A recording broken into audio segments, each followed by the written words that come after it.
Assalamualaikum warahmatullahi wabarakatuh. Today we will talk about kinds of pathogen. Before that, let me introduce our group. First, we have Fian Lintang with study number 134210292. Next, we have Gema Maulani Hindayana, which is me, with study number 134210293. And last, we have Agung Buti Saputra with study number 134210294. Next, we will talk about pathogen. A plant disease is defined as anything that prevents a plant from performing to its maximum potential. This definition is broad and includes abiotic and biotic plant disease. Next, types of plant pathogens. Plant pathogens are very similar to those that cause disease in humans and animals. Fungi, fungi-like, organism, bacteria, phytoplasmas, virus, viroids, nematodes, and parasitic higher plants are all plant pathogens. Next, fungi and fungi-like organism or flows. Collectively, fungi and flows cause the most plant disease and any other group or plant pathogens. These organisms cannot make their own food, like chlorophyll, have filamentous growth, and may or may not reproduce by spores. Fungi and flows are able to overwinter in soil or on plant debris. For example, we have soybean infected with sclerotinia. Okay, next presentation will be held by Fian Lintang. Next is bacteria. Bacteria are single-cell microscopic organisms with cell walls that reproduce by binary fission when cell splits into two. Introduction to the plant must occur through natural opening or roots in the plants. Bacteria overwinter primarily in soil and in around plant material that does not decompose, but some survive inside insect vectors. By gram staining, bacteria can be distinguished between gram-positive and gram-negative. For example, Pseudomonas, Erwinia, Xanthomonas, and Agrobacterium are gram-negative, while those that gram-positive are Corynebacterium. Plant pathogenic bacteria can enter plant tissue only through wound or natural hosts such as Stomata, lenticell, and hydatodes. For example, soybean infected by bacterial blight. Next is viruses and viroids. Viruses are intracellular life inside the cell, nucleic acid particles, with a protein coat that infect other living organisms and replicate in the host they infect. Viroids are virus-like particles but lack a protein coat.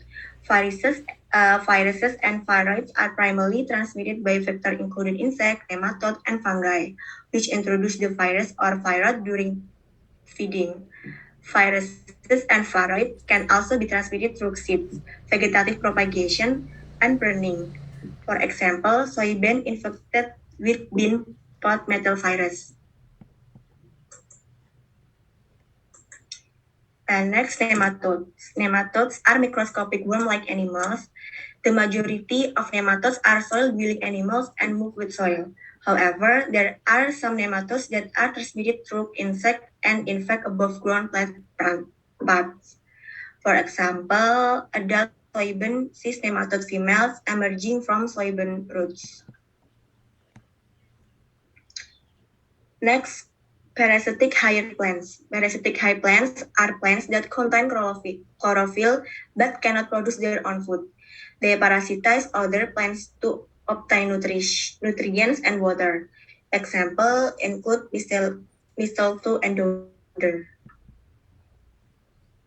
Next, symptoms. Symptom is that pathology and reaction physiological from plants to the pathogenic activity or changes shown by plants alone as consequent from attack recent disease. There are times a number of type recent disease shows some symptoms. So with notice symptoms just not yet could determine correct diagnosis. In think this should be noticed that extent sign cause disease.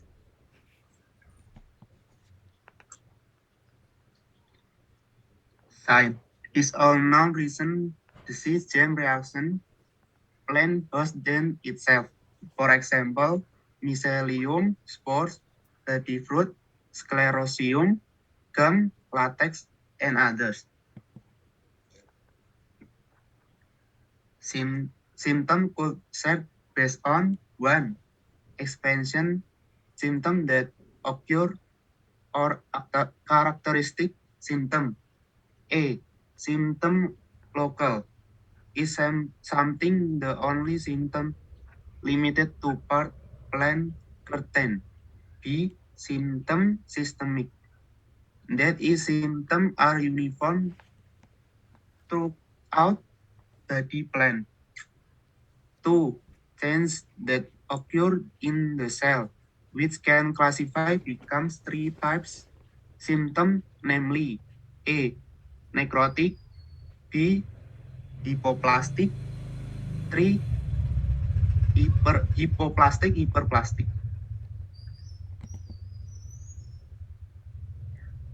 The necrotic types include the following symptoms: 1. Necrosis, 2. Perforation, 3. Burning, 4. Rotten, 5. Yellowing, 6. Withered or droop, 7. Cancer, 8. Damping off, 9. Exudation, 10. Dieback, and 11. Hydrosis. The hypoplastic types include the following symptoms: 1. Chlorosis, 2. Dwarf, 3. etiolation, 4. Change symmetry, and 5. rosette. The hyperplastic types include the following symptoms: 1. Curly, 2. Scab, 3. Intumescence, 4. Fasciation, 5. Awesome formation tool, 6. Change color, 7. Broom, and 8. Cecidia. Okay, that's all we can tell you about kind of pathogens. Thank you for your attention. Wassalamualaikum warahmatullahi wabarakatuh.